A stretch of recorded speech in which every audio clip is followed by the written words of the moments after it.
Ayan, continue tayo guys. Dami ko ng ampalaya oh.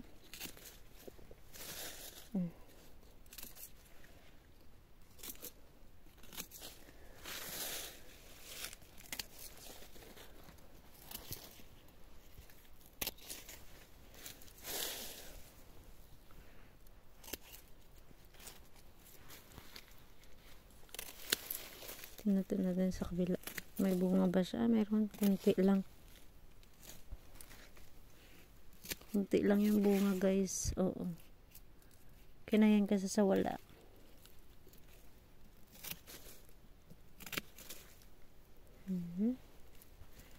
Ano ang ampalaya natin? Oh, storbo sa kumukuha ng space sa ating tomatoes. Putulin na natin ang kanyang buhay. Ang daming bunga guys. Yan. Ito mayroon din tayo dito. Natakpan na yung ating mais ng ating ampalaya.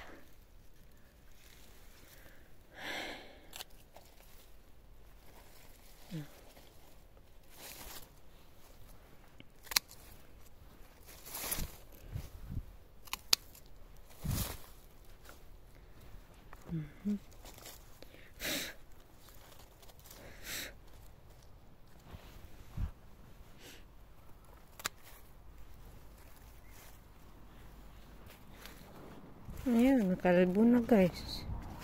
Yan lang bunga ng ating tomatoes. Konti lang. Pero pag susumahin yan lahat, pag na-harvest mo na, madami na yan.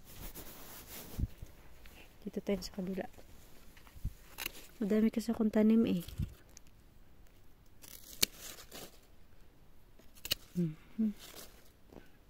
Bukas tanggalin ko na yung mga pinangputol ko dun. Tanggalin ko. Ngayon ko lang. Kasi ano na ako eh. Tawag doon. Nagmamadali na tayo.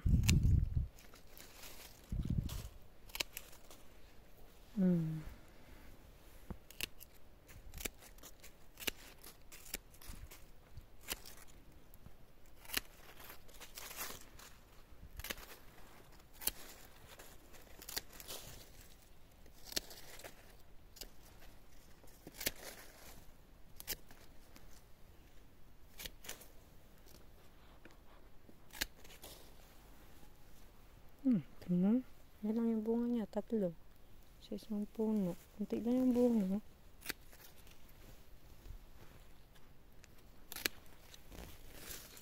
Kunti lang yung bunga this year guys. Last year mas madami yung bunga namin ng aming tomatoes. Ngayon this year kunti lang.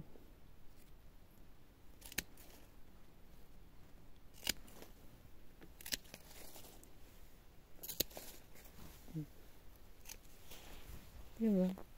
Kunti na yung bunga.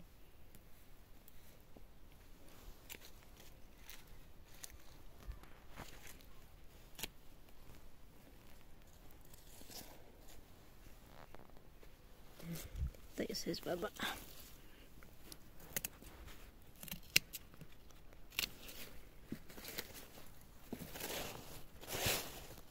Tapos kanya ako sign.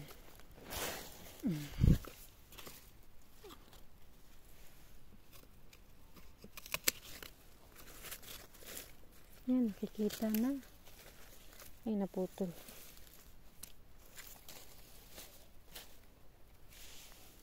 Dito tayo sa kabila.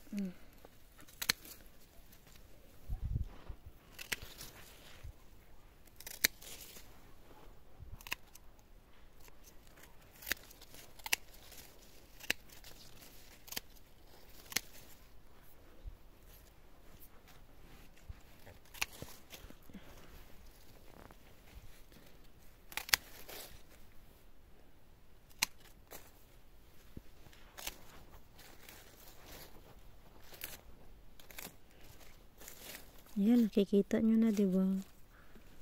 Yan ang itsura ng ating tomatoes, guys. Nahawa na siya.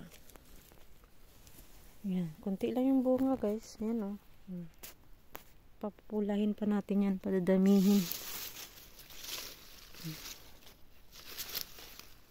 Kaya, tanggal tayo dyan ng mga dahon. Kasi kumukuha din to ng energy. Ayan. Ito naman ang aking mga ampalaya. Yan, saya-saya ng ampalaya ko last year. Ganito din yung aking ampalaya. Ito naman yung paprika. Ala, ang laki ng aking paprika. Super cute. Dami ko palang natanim nito. Yan o, dami o. Daming bunga. Mas madami pala yung natanim ko nito kaysa sa paprika. So, diba yan na yung tomatoes natin? Dito na tayo. Dito na ako. Okay? Bye!